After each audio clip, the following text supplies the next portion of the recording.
Hi everyone, it's Stephanie from the Blend team.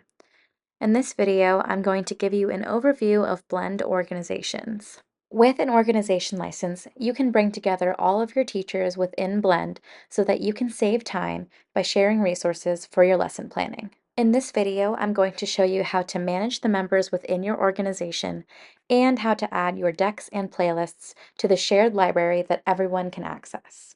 If you're interested in learning more about Blend organizations, or if you'd like to request a quote for a license, you can head over to our website and click on Organizations in the top menu. On this page, you'll see all of the features that are included with a license and a form you can submit to request a quote.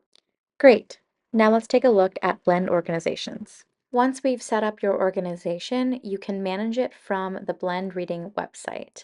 On my account page, you'll see that I'm part of the Blend Elementary organization, and because I am an admin, I can also manage that organization. Here you'll see the Blend Elementary dashboard where I can add and edit members and resources for our group. To add new members, I'll click on Add in the Members section, and from this menu you can enter emails to create invitations up to the number of seats that you have within your license.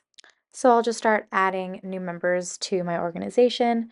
You'll see that Stephanie Blend is already a Blend user with an account. And if you'd like to add more than one email at a time, all you have to do is separate them with a comma.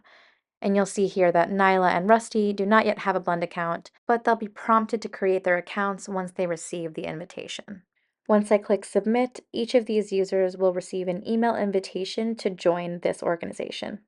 This is what the invitation looks like. It will come from the Blend team, and within the email, there will be a link to accept or decline this invitation. Once I click on that link, I'll be redirected to the Blend website where I can either log into an existing account or create a completely new Blend account. Once I'm logged in, I can either accept or decline the invitation, and once I accept, I'll see a success message, and on my account page, I'll see that I am now part of the Blend Elementary organization.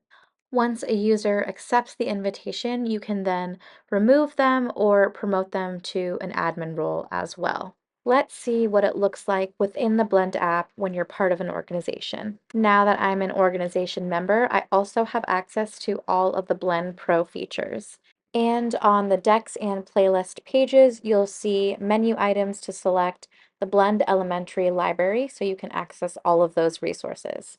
As of right now, we don't have any shared resources in our library, so let's take a look at resource management. In this example, I am a teacher at a school where we have a structured literacy program that all of our reading instructors follow. So what I've done is I've created a Blend deck for each of our different levels, and I've created a playlist for all of the word chains that we use in each lesson. To reduce duplicate work and save time, I'd like to add all of these resources I've created to our shared organization library. So I'll head back to the Blend website and go to the Blend Elementary dashboard.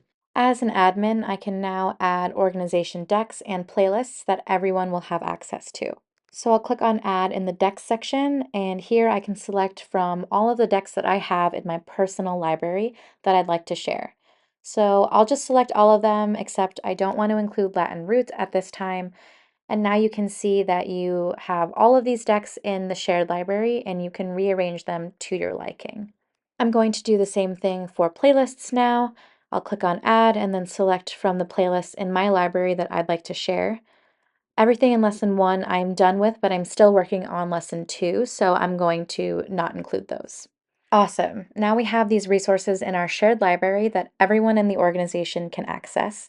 So let's see what that looks like. Back in the Blend app, I'm on the account that was just added to this organization. You can see that I don't have any custom resources of my own, but now when I click on Blend Elementary from the dropdown, I can see all of those decks that were added, and I can go ahead and use them in any of my lessons. Once I click on Playlists, I can also go to the Blend Elementary tab here, and again, I have access to all of those lessons that were added by my fellow teacher, and I can use them right out of the box.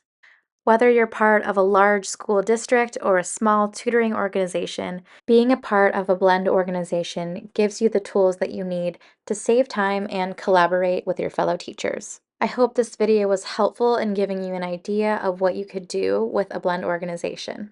Let us know below what other tutorials you'd like to see for Blend. Until next time, thanks for watching.